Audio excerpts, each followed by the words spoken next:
जेवणामध्ये तोंडी लावण्यासाठी भुर्का बनवून दाखवते, ते पण कढीपत्त्याचा. तुम्ही खाल्ला नसेल तर या पद्धतीचा करून बघा. या ठिकाणी कढीपत्ता मी गावरान पद्धतीचा घेतलेला आहे. गावरान पद्धतीचा कसा ओळखायचा, छोटी पानं असतात आणि स्वच्छ धुवून घेतलेले आहे, पानं काढून घेते.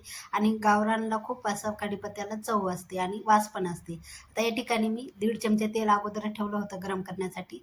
थोडीशी अशी वाफ निघू द्यायची. छान थोडंसं तेल गरम करून घ्यायचं, जास्त कडकडीत नाही. आता हे कढीपत्ता आपल्याला टाकून घ्यायचा.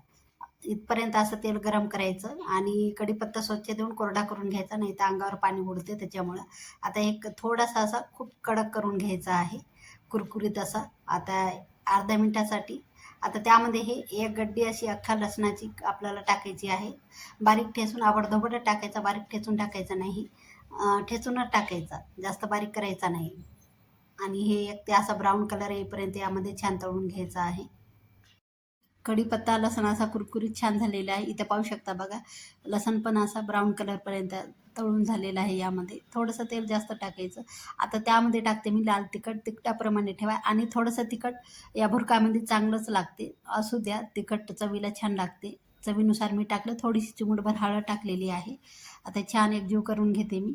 आणि मस्त असा बघा इथे किती छान दिसते. आणि 4 चमचे हे शेंगदाण्याचं कूट भाजलेलं आहे, ते टाकायचं आबडधोबड. जास्त बारीक टाकायचं नाही, आबडधोबडच हे वाटून घ्यायचं. मिक्सरला फिरवा किंवा खलबत्त्याला. आता हे टाकून घेतलेलं आहे आणि झणझणीत असे तोंडी लावण्यासाठी भुर्का तयार आहे. खायला घ्या. पहिली वेळेस भुर्का खात असाल तर या पद्धतीचा करून बघा. तोंडी लावण्यासाठी डब्यावर सुद्धा हे देऊ शकता. आणि थोडेसे मॅश करून घ्यायचे बघा.